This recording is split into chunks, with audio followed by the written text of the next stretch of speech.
स्पेसचं आपल्याला जितकं आकर्षण आहे तितकाच तिथे संघर्ष आहे। ज्या अंतराळात सुनीता विल्यम्स अडकल्या होत्या, ज्या ठिकाणी त्यांनी तब्बल 9 महिने काढले, ते इंटरनॅशनल स्पेस स्टेशन नेमकं कसं असतं हे तुम्हाला माहिती आहे का? नाही ना?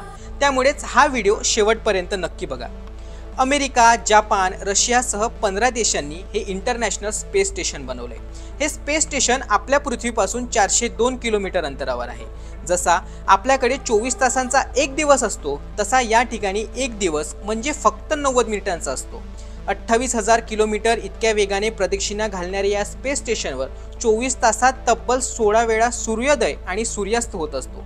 आपल्यासाठी 9 महिने थोडके असले तरी स्पेस स्टेशनमध्ये 9 महिने राहणं काही साधी गोष्ट नाही। साधारणतः एका फुटबॉलच्या स्टेडियमच्या आकाराचं हे स्टेशन असतं। यात एकाच वेळी 7 अंतराळवीर राहू शकतात। या अंतराळवीरांना सकाळी 6:30 वाजताच उठावं लागतं। आपल्या लघवी आणि घामालाच रिसायकल करून बनवलेलं पाणीच यांना प्यावं लागतं।